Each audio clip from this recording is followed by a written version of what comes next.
আজকে তৈরি করছি চিংড়ি মাছের কষা।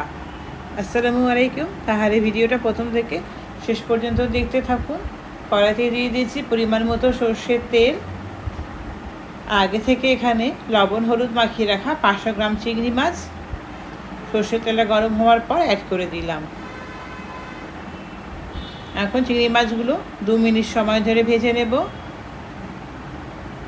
আজকে যে ওয়েতে আমি চিংড়ি মাছের কষা বানাচ্ছি, এই ওয়েতে যদি রান্না করা হয় চিংড়ি মাছের স্বাদ কিন্তু একদম সেরা হবে।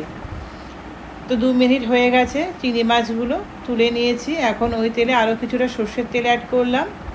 তেলটা গরম হয়ে গেছে, তেলে দিয়ে দিচ্ছি বেশ কিছুটা পরিমাণ কেটে রাখা, একদম পাতলা করে কেটে রাখা পেঁয়াজ। এখানে আমি 3টে মিডিয়াম সাইজের পেঁয়াজ অ্যাড করেছি। পেঁয়াজের পরিমাণটা এই রেসিপিতে একটু বেশি লাগে, চাইলে এখানে পেঁয়াজটা বেটে বা পেস্ট করে দেওয়া যেতে পারে। পেঁয়াজটা হালকা ভাজা হয়ে যাওয়ার পর দিয়ে দিচ্ছি রসুন এবং আদা বাটা। রসুন এবং আদা বাটা দিয়ে খুব ভালো করে পেঁয়াজের সঙ্গে এটা কষিয়ে নিচ্ছি যাতে কাঁচা গন্ধটা না থাকে।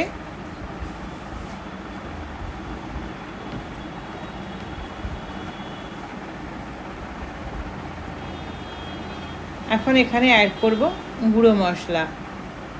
তার জন্য গ্যাসের ফ্লেমটা লো করে দিয়ে দিলাম এখানে হলুদ,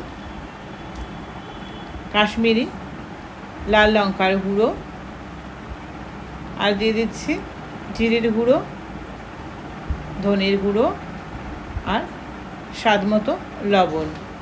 এখন সব শুকনো উপকরণগুলো অর্থাৎ গুঁড়ো মশলাগুলো দিয়ে খুব ভালো করে মিক্স করে নিচ্ছি। এখন একটু সামান্য পানি অ্যাড করব, এতে মশলা কষানো পারফেক্ট হবে আর গুঁড়ো মশলাগুলো পুড়বে না। তো খুব ভালো করে গুঁড়ো মশলা দিয়ে পানির সঙ্গে মিক্স করে নিলাম।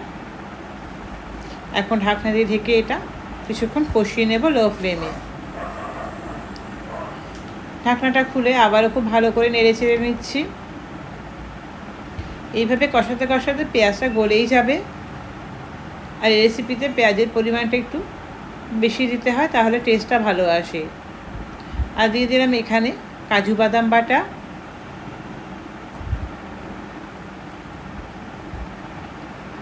কাজু বাদামের জারটা ধুয়ে সামান্য একটু পানিও অ্যাড করে দিলাম। দিয়ে খুব ভালো করে এখন নেড়ে চেড়ে নেব, নইলে নিচে লেগে যাবে, কারণ বাদাম দেওয়ার পরে নিচে মশলা লেগে যেতে পারে। তো কন্টিনিউয়াসলি এভাবে নাড়তে থাকবো।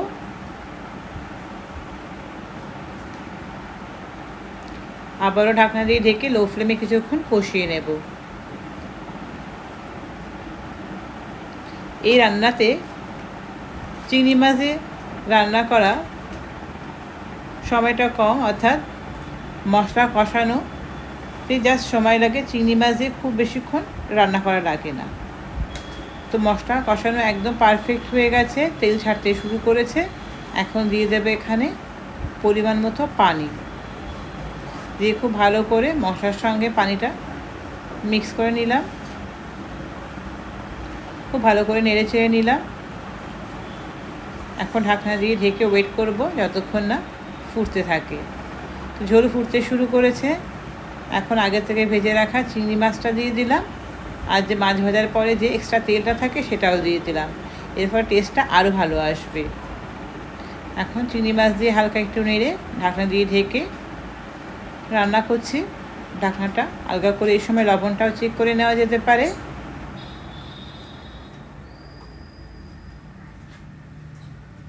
এখন দিয়ে দিচ্ছি চেরা কাঁচা লঙ্কা, দিয়ে খুব ভালো করে মিক্স করে নিচ্ছি। তো গ্যাসের ফ্লেমটা এখন অফ করে দিলাম। তৈরি হয়ে গেছে আজকে চিংড়ি মাছ কষা।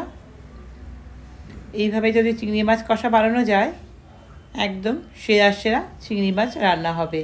স্বাদ কিন্তু একদম সেই স্বাদের চিংড়ি মাছ কষা হবে। তাহলে আপনারাও বাড়িতে বানিয়ে ফেলুন, আশা করি ভালো লাগবে। আর রেসিপিটা কেমন হলো কমেন্টে কিন্তু অবশ্যই জানাবেন। ওকে, বাই, দেখা হচ্ছে নেক্সট রেসিপিতে।